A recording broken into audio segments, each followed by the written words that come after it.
adawatul bahfi yang utama. Okey, instrumen pengutipan data yang utama. Kajian ini melibatkan berapa orang? Okey, melibatkan katalah 120 orang pelajar dari tingkatan 1 sehingga tingkatan 4 yang mengambil bahasa Arab contoh kan. Okey. Kamu ceritalah secara umum macam mana kajian kamu tu, reka bentuk kajian kamu. Okey, itu yang pertamalah. Okey, yang kedua, ini yang saya explain hari tu. Okey. Kajian survey, okey. Okey. Yang kedua adalah berkaitan dengan teknik persampilan. Okey, ataupun ayinatul bahfi. Okey. Apa perlu ada dalam ayinatul bahfi? Okey, yang pertama sekali kamu kena faham apa itu mujtama'ul bahfi. Mujtama'ul bahfi ini adalah populasi. Sekejap ya.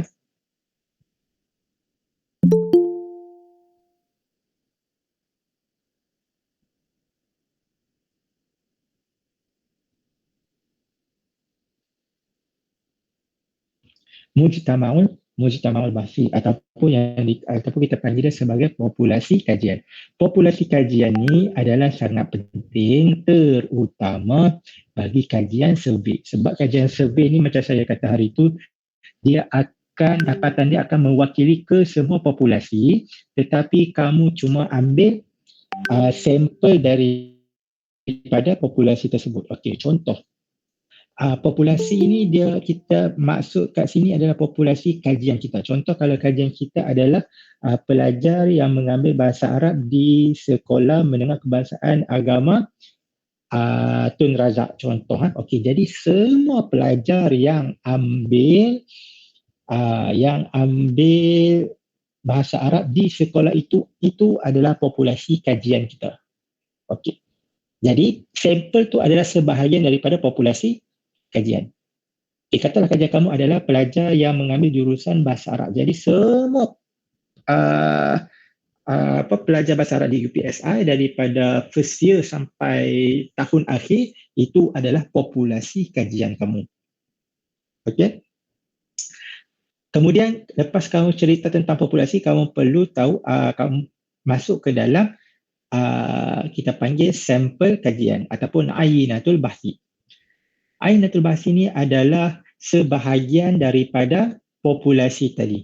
Okey, macam contoh, kalau saya selalu bagi contoh kek lah. Kek, kalau kita kata saya nak rasa sampel kek ni, kamu makan satu kek kan? Tak kan? Kita ambil secubit ataupun kita ambil sepotong kek sebagai sampel untuk kita rasa. Okey? Jadi sampel ni adalah sebahagian daripada populasi. Okey? Jadi kamu kena tahulah siapa populasi kamu, siapa kamu punya partisipan kamu, siapa kamu punya sampel kamu. Kamu tak perlu kajian tidak dia kajian dia tidak membebankan penyelidik. Okey, dia tidak akan membebankan penyelidik. Dan salah satu syarat ataupun kita kata apa untuk menjalankan kajian adalah mesti kajian tersebut boleh dijalankan. Okey, contoh maksud kajian tersebut boleh dijalankan ataupun kita panggil mampu dijalankan, achievable ataupun doable. Macam contoh saya kata belia berumur 18 di Malaysia. Okey, jenuhlah kamu nak cari daripada satu Malaysia ni belia berumur 18 tahun ada berapa orang, dekat mana. Okey. Jadi dekat situ perlunya kamu tahu populasi dan juga sampel kajian. Okey. Okey, ini contoh secara kita panggil rajah untuk memudahkan kefahaman beza populasi dan juga sampel. Okey. Bila kita bersembang ataupun bercakap mengenai ayinatul bahsi ataupun sampel, dia ada beberapa jenis teknik persampilan. Okey, teknik persampilan. Maksudnya bila kita dah ada populasi kita dah ada. Okey, populasi saya adalah pelajar yang mengambil kursus bahasa Arab di Universiti Islam Antarabangsa Malaysia. Maksudnya ramailah dekat situ, dekat UIA itu semua wajib ambil bahasa Arab. Jadi pelajar yang mengambil kursus bahasa Arab ni, subjek bahasa Arab ni ramai. katakanlah ada 3,000 orang. Okey, katakanlah ada 3,000 orang. So macam mana kita nak pilih sampel kita daripada 3,000 tu? Okey, supaya dia dapat mewakili, kita kata dapat mewakili dapatan yang kita nak kaji tu, dia dapat mewakili 3,000 orang tadi. Okey, faham tak setakat ni?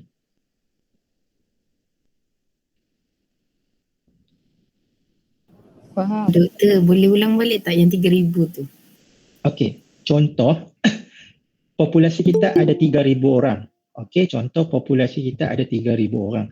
Jadi sampel ni bukannya 3,000. Sampling kita ni adalah, sampel kajian kita ni adalah sebahagian daripada 3,000 orang. Jadi ini adalah teknik ataupun jenis persampelan ataupun anwa' ayinatul bahthi. Okey, teknik persampelan. Macam mana cara kita nak pilih sampel kita daripada 3,000 orang tadi tu. Okey, contohnya dekat sini kita ada dua jenis teknik persampelan. Yang pertama adalah probability, yang kedua adalah non-probability. Probability ni adalah secara rawak ataupun ashwaiyah. Okey, non-probability adalah tidak rawak ataupun kita panggil ghair ashwaiyah. Okey, ghair ashwaiyah. Okey, jadi untuk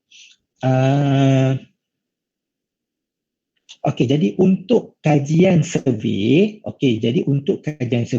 selalunya kita akan guna adalah probability sampling. Okey, kita akan guna secara ashwaiyah. Manakala kebanyakan kajian yang berbentuk kualitatif, kita akan menggunakan non-probability sampling.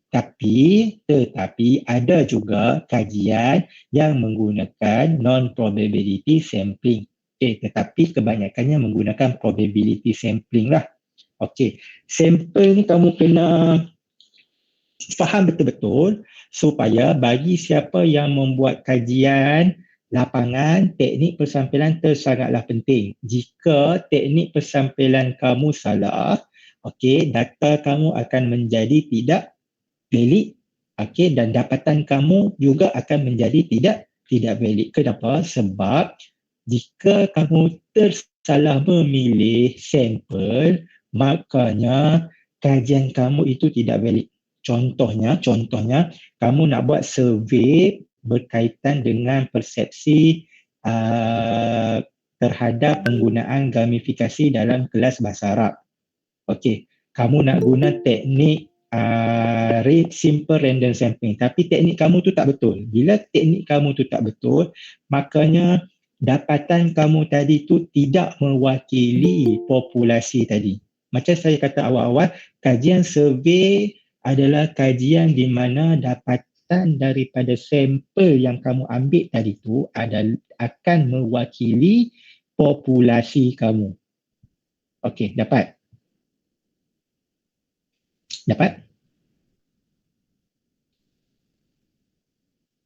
Boleh tak? Boleh. Okey. Kamu kalau ni terus respon. Okey, kalau tak faham boleh terus tanya. Okey, kalau nak minta saya ulang pun boleh terus minta saya ulang. Okey, ini adalah teknik-teknik sampel. Yang pertama sekali adalah simple random sampling. Okey, ashwaiyah basitah. Okey, ashwaiyah basitah. Okey, ashwaiyah basitah ni adalah bermaksud kesemua peserta mempunyai peluang yang sama untuk menjadi sampel. Okey, macam contoh saya kata kita ada 3,000 populasi. 3,000 populasi itu mempunyai peluang yang sama untuk menjadi sampel kajian. Okey, maksudnya dia tak ada bias lah. Dan simple random sampling ni lah yang paling banyak digunakan bagi kajian survey. Okey, paling banyak digunakan bagi kajian survey. Terutama kajian survey yang kecil-kecil ni lah. Okey, kalau yang besar dia akan ke bawah tu untuk yang besar-besar sikit. Okey, untuk yang besar-besar sikit. Okey, untuk yang kecil-kecil selalunya dia akan guna simple random sampling. Contoh okay, kita ambil yang kecil, pelajar yang mengambil bahasa Arab di SMKA Tun Razak. Okey, sebuah pelajar SMKA ni kita tahu mereka ambil bahasa Arab. Jadi total pelajar sekolah tersebut tu katakanlah ada 500 orang. Jadi 500 orang tadi tu mereka mempunyai peluang yang sama untuk menjadi peserta kajian, untuk menjadi sampel kajian kamu. Okay, so maksudnya kamu tak boleh saya nak ambil tingkatan 2 saja. Tak boleh macam tu. Dia ada teknik dia supaya kedapatan kamu tadi mewakili ke semua pelajar 500 tadi. Kalau kamu kata okey pelajar saya tanya populasi kajian dekat sekolah SMK itu Azad ada berapa? Kamu kata 500 orang Ustaz. Okey, 500 orang. Jadi siapa sampel kajian kamu? Sampel kajian saya adalah tingkatan 2 saja. Jadi kat situ dia ada bias. Okey, bila ada bias, dapatan yang daripada kamu dapat daripada tingkatan 2 saja tadi tu tidak mewakili keseluruhan 500 pelajar di SMKA Tun Razak tadi tu. Maksudnya kajian tu tak baik, data tu tidak boleh diperakui, tidak valid, tidak sah dan juga dapatan pun tidak sah. Okey, jadi macam mana kita nak jalankan simple random sampling ni? Okey, simple random sampling ni, okey, selalunya kita dah tahu siapa populasi kajian kita. Okey, kita dah tahu siapa populasi kajian kita. Contohnya di SMKA Tun Razak, kita dah tahu kita ada 500 orang dan kita dapatkan senarai pelajar 500 orang tadi. Okey, cara paling tradisional, paling kita kata paling ortodoks sekali adalah kita gunting nama pelajar tadi tu ataupun kita tak nama dalam kertas pelajar tadi tu, masukkan dalam kotak dan kita gaul dan kita ambil satu dan pelajar itu adalah sampel kajian kita. Okey. Dapat tak? Itu paling tradisional lah. Okey, gunting-gunting apa semua tu kan. Itu adalah cara paling tradisional untuk kita nak memilih sampel kajian kita. Okey. Faham tak? Doktor ulang semula boleh? Okey. Apa teknik cara nak buat simple random sampling? Ha. Okey, cara nak buat simple random sampling yang pertama sekali, kamu dah tahu siapa populasi kamu.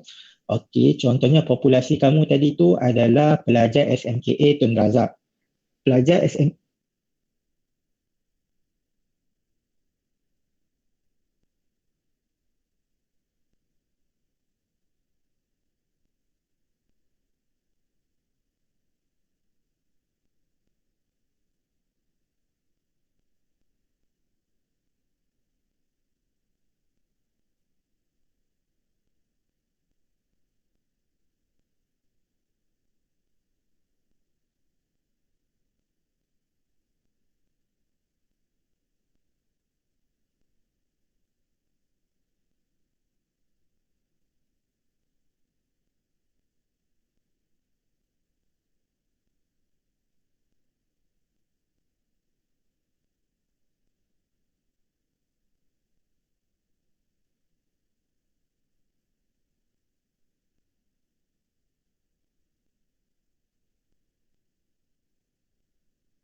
Okey, boleh dengar tak?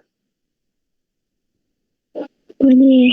Boleh, doktor. Boleh, doktor. Boleh, doktor. Aduh, saya punya laptop ni dia tak bagi warning ya. Habis tu dia terus. Ni. Off. Tak ada warning dah. Sekejap saya share screen. Okey. Dekat mana kita tadi? Teknik pensampilan random kan? Rawak. Betul. Okey. Teknik pensampilan secara rawak ataupun asywaiyah ni, okey, cara paling tradisional sekali adalah kita dah tahu pelajar dekat SMKA Tun Razak tu ada 500 orang. Jadi kita pergi jumpa pentadbir, kata saya nak jalankan kajian berkaitan dengan persepsi pelajar terhadap gamifikasi pembelajaran bahasa Arab. Okay, jadi saya memerlukan senarai nama pelajar, semua pelajar di SMKA Tun Razak. So kamu dah dapat dah list 500 orang. So kamu gunting satu nama-nama tu, masukkan dalam kotak. Okey. Jadi kamu masukkan dalam kotak, lepas tu macam mana nak pilih pelajar tu, kamu gaul lah. Okey, pelajar pertama yang menjadi sampel kajian kita adalah contoh, okey, Muhammad Taufik Abdul Ghani. Pelajar yang kedua kamu gaul lagi, dapat nombor 2 adalah Muhammad Akmal, contoh. So jadi kamu pilih lah, kalau kamu punya pelajar, kalau kamu punya sampel kamu katakanlah memerlukan 30 orang, so kamu gaul lah 30 kali out of 500 students tadi. Okay, so 30 daripada 50 orang tadi, 500 orang tadi. Jadi 500 orang tadi tu kamu masukkan dalam kotak. Jadi maksudnya kat sini kesemua pelajar 500 orang tadi tu mempunyai peluang yang sama untuk menjadi sampel kajian. Okey, itu yang dimaksudkan dengan asywaiyah basitah. Okey, faham tak? Dapat tak? Teknik cara nak memilih sampel random. Okey, itu kalau tradisional lah. Kiranya kan yang simple random sampling ni dia macam boleh je ke ambil beberapa ikut pengkaji ke berapa banyak yang dia nak ambil daripada keseluruhan populasi tu? Tak. Kita kena refer dekat sini. Okey, ini adalah table Craigie-Morgan bagi kajian survey. Okey, kamu wajib refer table ni. Table Craigie-Morgan ni, okey, ini adalah table orang panggil jadual keramat bagi kajian survey lah. Okey, contoh tadi kamu kata kamu punya N ni adalah bilangan populasi, S adalah bilangan sampel. Populasi kita tadi berapa? 500 kan? Okey, bila 500 orang pelajar, jadi sampel kajian kita minimum adalah 217 orang. Jadi 217 kalilah kamu pick nama tadi tu. Minimum. Selalu kajian, kalau 217 kita akan collect, kita akan kutip 225, 230. Sebab apa? Selalunya bila kajian survey lepas tanda apa kita panggil, tanda soal selidik tu kan. Yang mana soal selidik tak komplit, kita kena buang soal selidik tadi tu. Ataupun yang mana yang jawab dengan kita panggil outliers, maksudnya dia tak baca pun, dia tanda je semua satu. Dia tak baca pun soalan tu, itu kita panggil soal selidik yang rosak jugalah, outliers jugalah. Yang soal selidik tu pun kita kena buang. Yang betul-betul complete isi yang dan isi dengan kita kata dengan berhemah, barulah kita ambil soal selidik tu sebagai data kita. Berhemah ni maksudnya macam ni lah, kalau jawab semua satu tu, itu tak berhemah lah, kita kata dia sebagai outliers lah. Takkanlah semua satu kan, mestilah ada sekurang-kurangnya 2 ke. Tapi kalau ada jawapan satu sangat tidak bersetuju tu, tidak bermaksud dia tak berhemah. Mungkin soalan tu betul-betul dia tak bersetuju. Contohlah kan. Nanti saya akan masuk secara terperinci berkaitan dengan instrumen kajian ataupun adawatul bahsi. Jadi bagi menjawab soalan kamu tadi, berapa bilangan, kamu kena follow table ataupun jadual keramat ni. Okey, jadi yang penting kamu kena tahu dulu siapa populasi kajian kamu. Lepas tu barulah kamu boleh decide berapa bilangan kajian kamu. Bilangan sampel kajian kamu. Jadi kalau 500, kamu perlu 217 orang pelajar minimum. So kamu gaul lah, kamu pick lah 217 kali. Itu kalau cara tradisional. Tetapi sekarang ni zaman pun dah moden, okey, teknik persampilan pun dia pun dah moden juga. Okey, jadi kita boleh guna sekejap kita panggil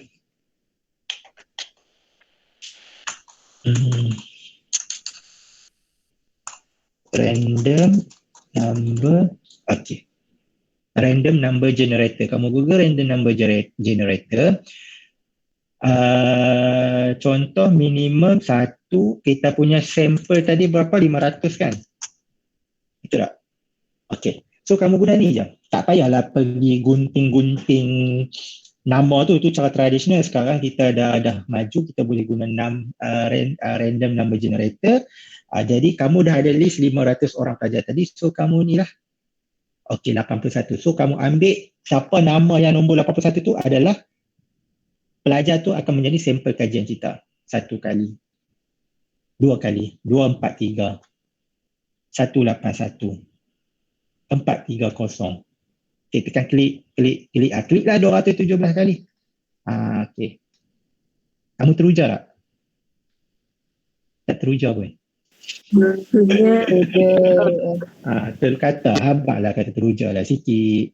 Okay, so maksudnya kamu guna simple random generator. So tak payah dah lah nak guna nak potong-potong number dulu, potong-potong nama. Dulu lepas potong-potong nama tu sebab number generator ni tak ada lagi kan. Okay, sekarang dah ada, kita guna saja number generator tadi tu.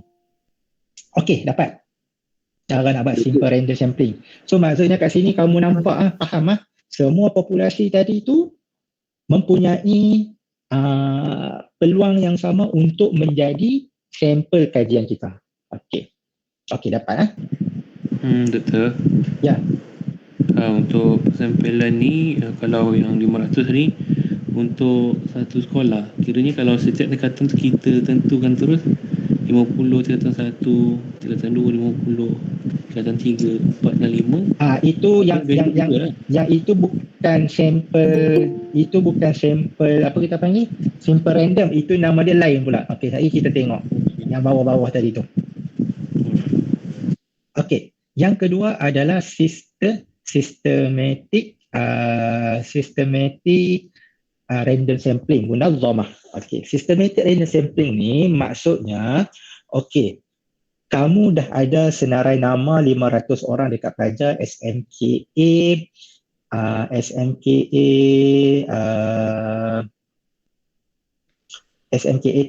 Tun Razak tadi tu kamu ada 500 orang. Okey, maksud sistematik ni adalah setiap nombor yang kamu pilih tu akan menjadi populasi kajian kamu. Okey, contohnya saya buka Excel.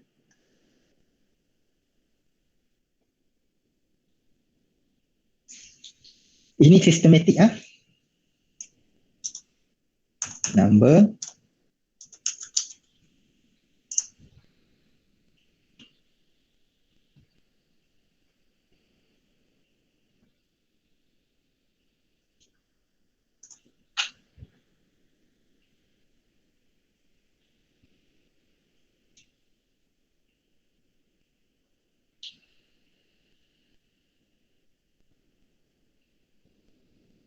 nampak tak? Nampak. Okey, sekejap Okey, kita ada 500 orang pelajar. Okey. Setiap nombor yang kamu pilih secara rawak adalah peserta kajian kamu. Okey, contoh ni nama dia lah. Okey, ni nama pelajar. Okey, katalah kamu buat random sampling tu, kamu dapat nombor 7. Okey, nombor 7. Okey, 1, 2, 3, 4, 5, 6, 7. Okey, ini adalah sampel kita. 1, 2, 3, 4, 5, 6, 7. Sampel kita. 1, 2, 3, 4, 5, 6, 7. Sampel kita. 4, 5, 6, 7. Okey. Ini maksudnya adalah systematic random sampling. Maksudnya setiap nombor yang kita pilih tadi tu secara rawat tadi tu, angka tersebut adalah sampel kajian kita. So kamu buatlah sampailah, kamu pilihlah sampai 500 tadi tu. Okey, dapat tak systematic random sampling? Systematic sampling. Dapat. Okey. Baik. Okey, yang ketiga adalah stratified random sampling. Okey, maksud stratified random sampling ni adalah strata. Kamu biasa dengar tak perkataan strata? Biasa. Apa maksud, apa yang kamu faham tentang strata? Sama banyak. Sama banyak? Ya ke sama banyak? Okey. Stratified random sampling ataupun secara berstrata.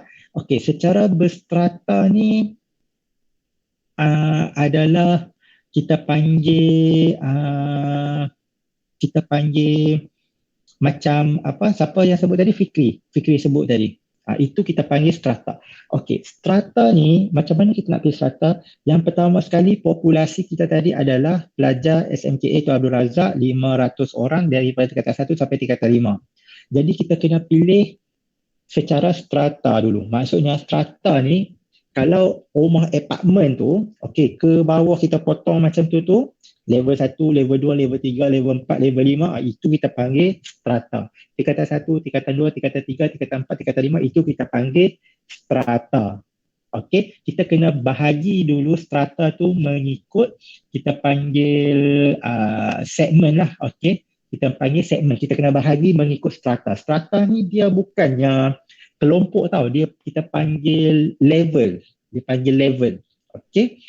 Jadi kita bahagilah dulu, tingkatan 1 ada berapa orang, tingkatan 2 ada berapa orang, tingkatan 3 ada berapa orang, tingkatan 4 ada berapa orang, tingkatan 5 ada berapa orang. Okey. Jadi untuk tingkatan 1 tu, katalah kita ada 70 orang. So daripada 70 tu, kita buat random sampling dalam 70 orang tingkatan 1. Okey, bila kita dapat, sekejap ya, saya ada call.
Test dengar tak?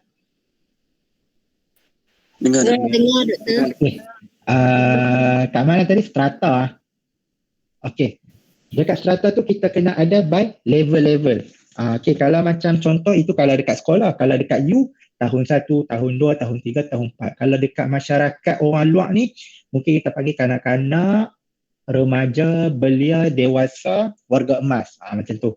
Kalau kita tengok dari aspek umur, strata je macam mana? 3 hingga 10 tahun, 11 hingga 15 tahun, 16 sama. Dia macam tu, dia level-level macam tu. Okey, dapat tak? Maksud strata tu dulu.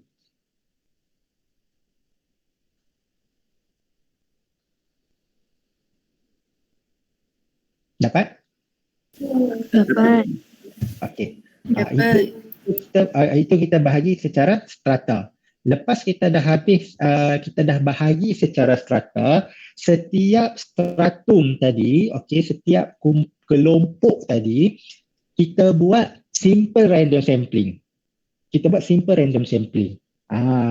Okey, strata ni kita gunakan kalaulah populasi kita tu terlalu besar dan melibatkan level lah. Okey, terlalu besar dan melibatkan level. Contoh kamu nak buat, kalau kamu nak buat kajian master ke nanti ataupun kajian PhD, kamu nak buat dalam kajian pelajar jurusan bahasa Arab di IPTA Malaysia. So kita ada apa-apa? Kita ada kita ada UOPC, kita ada UKM, UM, UIA, USIM, UDIZA. Kita ada banyak kan. So kita boleh bahagi itu mengikut strata. Contoh lah kan. Contoh. Kalau kamu punya populasi kamu yang besar lah. Okey, jadi mula-mula kita bahagi ikut level, kelompok level tadi tu dulu. Okey, once kita dah bahagi ikut kelompok level, setiap kelompok level tadi tu kita buat simple random sampling. Ikut balik teknik yang pertama tadi.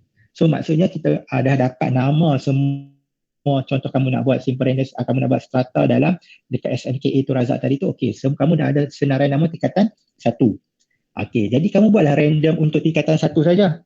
Okey, kamu buat simple random untuk tingkatan 1 saja. So gunalah random generator tadi, katalah dapat 30 orang. Okey, so dapat 30 orang. Maksudnya 30 orang mewakili kelompok tingkatan 1. Okey, so 30 untuk tingkatan 2 pula. Kamu buatlah simple random sampling, katalah dapat 50 mewakili, kamu dapat mewakili kita kata dapat kalau 100 berapa orang?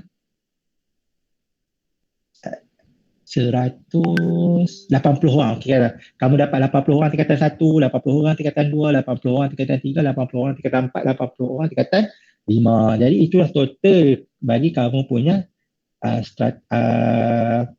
kamu punya sampel kajian kamu dengan menggunakan teknik stratified random sampling. Okey, boleh tak?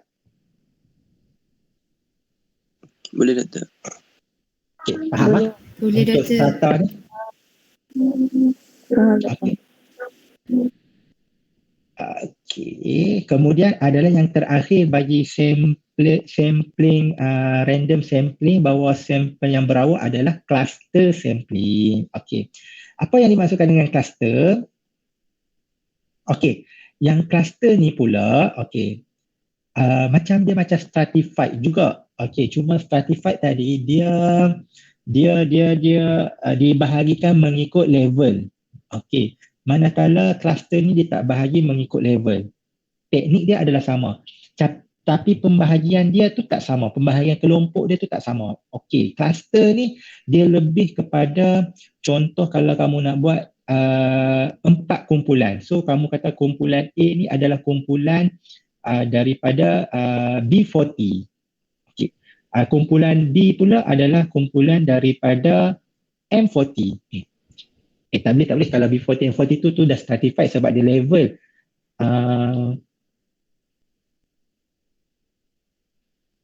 Okey, contoh kamu nak buat kajian bahasa Arab di Malaysia. Okey, kamu nak buat kajian bahasa Arab di Malaysia. Kamu bahagi mengikut zon. Mengikut zon. Zon utara, zon selatan, zon timur dan juga zon barat ke?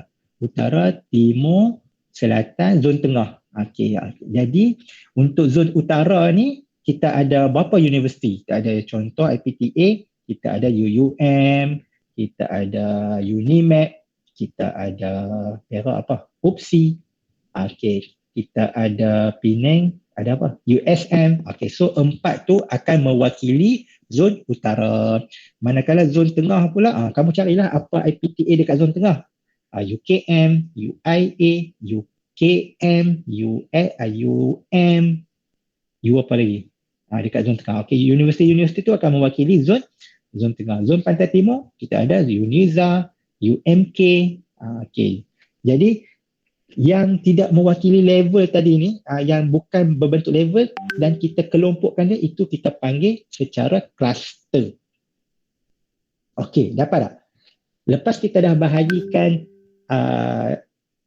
dalam kluster, jadi setiap kluster tadi tu kita buat juga random sampling dalam kluster tadi tu. Okey, boleh tak? Faham tak? Untuk cluster sampling. Doktor, boleh tak ulang balik?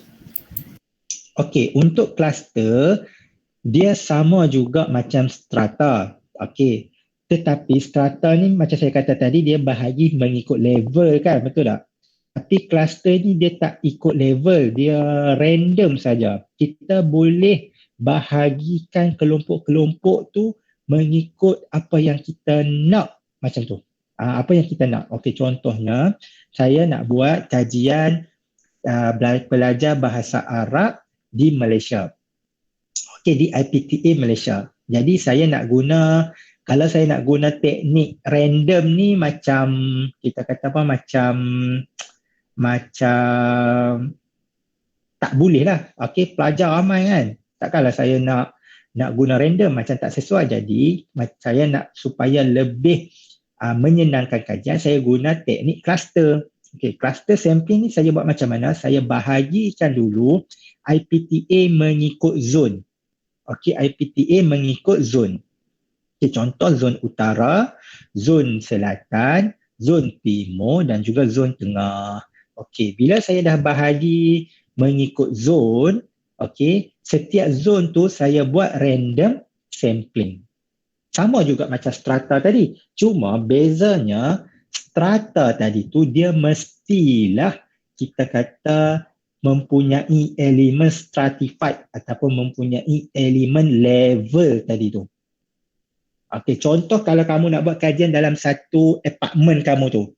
So kamu nak bahagi, kamu nak guna strata ke kamu nak guna cluster? Strata. Guna strata lah. Level 1, level 2, level 3. Kamu katalah persepsi kepuasan terhadap servis lift di apartmen kamu. Kamu ada 5 tingkat. Okay, kamu ada 5 tingkat. So kamu nak guna strata ke kamu nak guna cluster? Guna strata lah sebab dia adalah bertingkat level. So kamu akan pilih peserta kajian kamu, sampel kajian kamu. Okey, tingkat pertama, okey, kamu buat random sampling. Okey, dapatlah, katalah dapat 30 orang. Pergi tingkat kedua pula. Okey, dapatlah 30 orang lagi. Pergi tingkat 3, tingkat 4, tingkat 5. So dapat 5 kali 3, 5 kali 30, 150 orang tadi itu adalah sampel kajian kamu untuk jawab survey kamu berkaitan dengan kepuasan terhadap servis lift di apartmen kamu. Macam tu. Boleh, lepas tu kalau lah kamu kata, bolehkah kita nak guna simple random sampling je? Boleh, tak ada masalah nak guna simple random sampling, tetapi dia akan menyusahkan kamu balik. Kamu nak kena cari semua list nama tadi tu kan. Lepas tu kamu gaul, katakanlah kamu kamu guna simple random generator, dia bagi 50 dekat tingkat 4. 20 dekat tingkat 3. Tingkat 1 dia tak bagi pun sebab kebetulan random generator tu tak keluar pun peserta dekat nama tingkat 1. Jadi macam tak kamu nak buat kajian kepuasan tu tak mewakili ke semua strata dalam apartmen kamu tadi tu. Faham tak? Faham. Boleh tak? Okey. Doktor nak tanya Jadi doktor. aha. Contoh kalau populasi tu 10, sampel 10 kan. Ya. So sampel mana yang sesuai untuk digunakan? Kalau populasi 10, sampel 10 ni maksudnya kira semua lah ambil. So sampel semua ambil lah kan? Semua sampel kamu tu, semua populasi kamu tu adalah sampel kamu. Yang ni kalau kamu punya populasi tu 10, maksudnya tak payah buat apa-apa teknik lah kiranya. Memang semua jadi apa kita panggil? Semua jadi kamu punya peserta lah, peserta kajian. So tak payah Contoh pakai teknik apa-apa lah. Tak payah pakai teknik apa-apa lah. Tak payah. Tapi apa je populasi 10? Macam contoh kalangan guru SABK di Kuala Langat. Okey. Takkan SABK di Kuala Langat ada 10 orang je? Contoh tajuk saya implementasi Lughatul Fas dalam kalangan guru bahasa Arab di sekolah SABK Kuala Langat. SABK kat sini ada dua sekolah saja. Okey. So, ada 2 sekolah sahaja. Okey, kajian kamu tadi apa kamu punya tu? Apa Lughatul Fasli? Lughatul Fasli dalam kalangan guru. Penggunaan. Implementasi aplikasi maksudnya. Aplikasi maksudnya guru tu menggunakan Lughatul Fasli. So kamu nak survey sejauh mana guru tu guna tak guna. Betul. So ada 10 orang sahaja. Nampak gaya kena buat macam tu lah.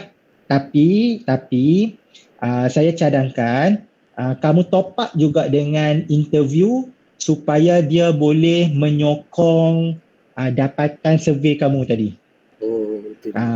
Supaya sebab kalau kajian selalunya kan, kalau kajian survey, kalau kita tengok kita punya dapatan tu macam kukuh, dapatan kajian kita tu kukuh tapi macam ada orang boleh query lagi ni kita punya ni kita top up dengan interview kualitatif punya teknik supaya maksudnya macam contoh survey tadi kamu katakan memang guru menggunakan Lughatul Fasli dengan kerap. Okey, contoh kan 90% guru menggunakan Lughatul Fasli dalam kelas.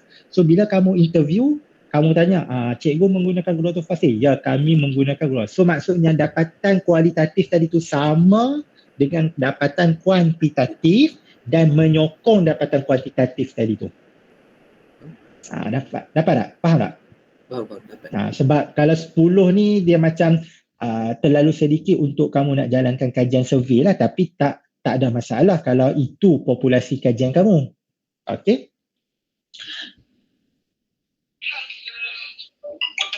Sana.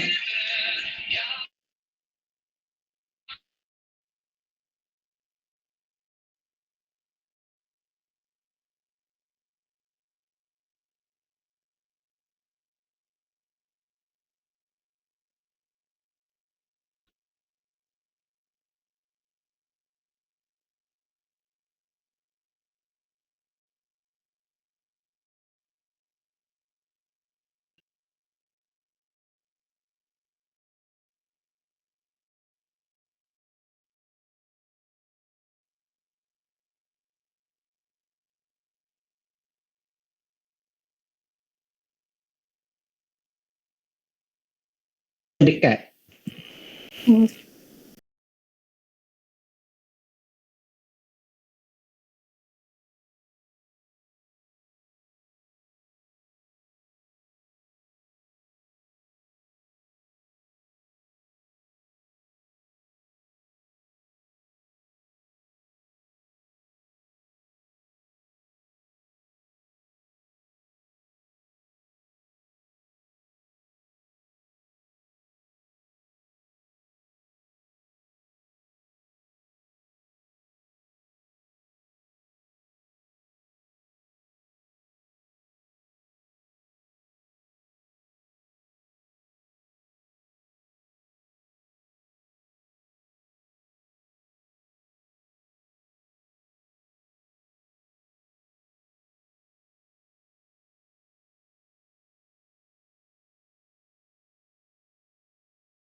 Terdekat yang banyak. Terdekat banyak. Bukan terdekat yang sikit. Terdekat banyak. Okey, faham. Terima kasih, Doktor. Sama. Okey. Ada soalan. Hari ni saya nak minta habiskan awal boleh tak? Saya nak kena tu lah in charge pi kacau bubuk lambuk kat bawah. Boleh, Doktor. Jadi lagipun kalau saya ajak cepat-cepat habis awal lagi, minggu-minggu depan ni tak ada apa pula nak mengajak pula, habis pula modal. Jadi kena simpan sikit-sikit. Okey. Jadi untuk teknik persampilan tidak rawak yang digunakan dalam kajian kualitatif, apa nama? ya. Aku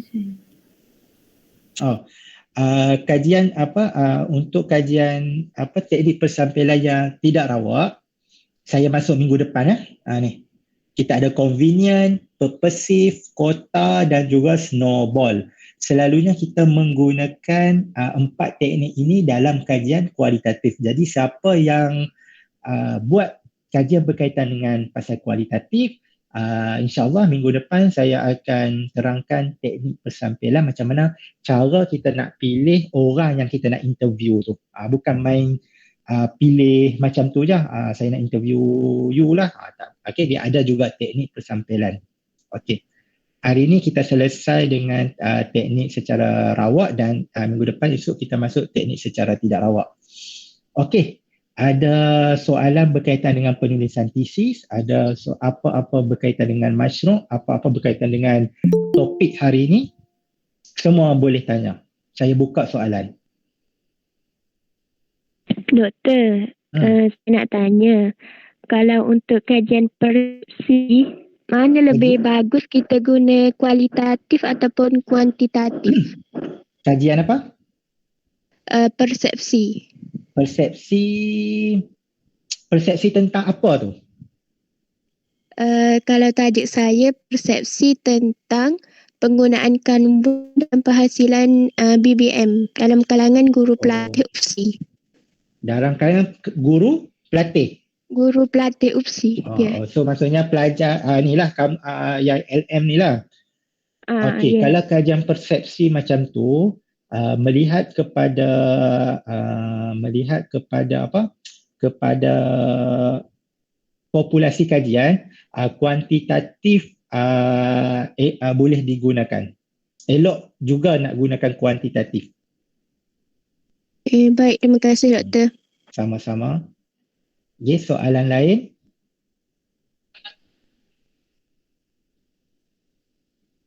Ada soalan? Tak ada. Sila. Tanya dulu. Okey. Kalau macam tajuk saya tadi Doktor, kuantitatif atau kualitatif? Okey, tajuk kamu 10 orang kan? Okey, saya kalau macam kamu nak buat kuantitatif tu boleh. Cuma saya kata kena top up dengan kualitatif lah untuk nak bagi cantik kamu punya dapatan tu dan kita kata dapatan kamu tu strong. Tapi kalau saya jadi musyrif, siapa musyrif kamu? Kamu bawa saya ke? Tak, Dr. Anas. Okay. Okey, kalau ini cadangan saya lah. Kalau saya sebagai musyrif kamu, saya akan cadangkan kamu untuk go to kualitatif terus. Kualitatif. Okay. Sebab kualitatif ni dia satu yang syoknya pasal kualitatif ni, kita boleh mengkaji sedalam-dalamnya sebab kita yang nak tanya soalan tu. Okey, ada soalan dia adalah terbuka bukan tertutup. Kalau kuantitatif, okey, kalau kamu punya kamu punya sampling tu amal, tak ada masalah. Jika sampel kamu sikit, dia ada muskilah sikit lah. Okey, ada masalah sikit lah dengan kita panggil keabsahan ataupun keutuhan dapatan kajian kamu tu. Kalau kamu punya tu sikit, saya akan terus pergi ke kualitatif dan saya akan tanya soalan sedalam-dalamnya supaya saya mendapat satu dapatan yang konkret. Terima kasih Doktor. Sama-sama. Okey. Yang lain? Ya. Okey. Kan Doktor kata kalau macam di akhir kajian nanti mungkin tajuk akan berubah kan? Ya, betul. Jadi tajuk asal saya dia berkaitan dengan aplikasi. Aplikasi quizzes. Tapi kalau macam benda tu apa yang saya cari tu banyak yang tak berkaitan, boleh ke saya tukar pada gamifikasi? Sebab dia tak ada masalah. Kamu nak buat berkaitan dengan quizzes. Jadi kamu punya rujukan, kamu punya kita panggil apa? Allah masalah saya Muhammad. Literature review, kamu punya dirasat sabiqah apa semua tu boleh berkaitan dengan apa-apa aplikasi pun, tak semestinya mesti quizzes. Maksudnya contoh quizzes ni tak ramai orang buat. Orang banyak guna Kahoot, orang banyak guna aplikasi yang mereka develop sendiri, guna aplikasi Duolingo, apa-apa aplikasi yang menunjukkan objektif dia tu ataupun permasalahan sama macam permasalahan kajian kamu boleh ambilkan kajian tadi tu sebagai sandaran kepada kajian kamu. Tak semestinya kamu kena cari quizzes saja. Jenuh kalau nak cari tu, nak kena tukar tajuk macam tu. Boleh, tak ada masalah. Kamu proceed dengan quizzes. So kamu punya dirasat sabiqah, kamu punya permasalahan kajian, kamu boleh tengok sama tak dia punya tu dengan permasalahan kajian kamu. Sebab sekarang ni kita nak quizzes tu sebagai penyelesaian masalah kajian kamu, betul? Mungkin orang lain dia tak guna quizzes, dia guna Kahoot, dia guna Duolingo, dia guna yang nama macam tu. Ya Allah, siapa yang kawan kamu present sem lepas tu? Wordwall. Bukan Wordwall. Dia macam nama-nama France gitu. Nampak. Aplikasi Arab juga. Dia macam Google Translate yang boleh translate, lepas tu ada ayat apa semua tu. Reversal. Yang tu, Reverso tu. Ada orang guna Reverso ke? Tapi kesemua ni, mereka guna aplikasi yang lain untuk menyelesaikan masalah yang sama dengan macam kamu. Cuma kamu propose cadangkan untuk menggunakan quizzes. So tak ada masalah. Boleh guna. Okey, Doktor. Yes. Okey. Adakah soalan lain? Doktor, saya nak tanya. Sila. Sama macam soalan Nazwana tadi. Contoh kalau kajian literature tu, maksudnya dia punya masalah sama tapi dia punya maksudnya yang dia punya tu dia buat untuk pembelajaran contoh macam bahasa Melayu tapi boleh maksudnya dia boleh, tak ada masalah. Okey. Betul. Macam kajian saya dulu, macam contoh saya buat kajian PhD, saya buat game untuk menyelesaikan masalah perbendaharaan kata. Okey. Kajian-kajian lepas saya kita panggil dirasat sabiqah saya punya problem statement, saya punya ni kan, bukannya yang game bahasa Arab saya tengok game bahasa Melayu, saya tengok game kadazan dusun, saya tengok game bahasa yang apa-apa bahasa pun, tapi dia adalah game dan menyelesaikan masalah perbendaharaan kata. So saya ambil sebagai sandaran kajian saya. Sebab mungkin kajian yang kita nak buat tu, apa yang kita propose tu tak ramai lagi yang buat. Yang kita yang nak propose benda tu, orang lain propose benda lain tapi menyelesaikan masalah yang sama. Okey, boleh? Maksudnya Doktor, dia daripada skop yang sama lah macam. Ya, betul. Dia menyelesaikan masalah sama, cuma dia cuma solusi je dia tak guna quizzes macam kamu. Kalau dia guna quizzes macam kamu, menyelesaikan masalah sama macam kajian tesis kamu, buat apa kamu nak buat lagi tesis tu? Dah ada orang buat dah pun. Okey. Jadi jangan risau kalau tak ada kajian yang yang solusi yang macam kamu punya nak tu, tak ada masalah. Boleh cari bahasa lain, boleh cari dekat negara lain, semua boleh, tak ada masalah. Yang penting dia punya ruang lingkup tu adalah sama. Okey, besarkan kamu punya skop pencarian kamu tadi tu. Okey, ada soalan lain?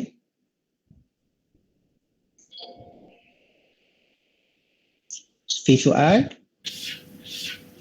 Tak ada. Okey, kalau tak ada, naktafi bihadzal qadr, naqra kafaratul majlis wa suratul Nas.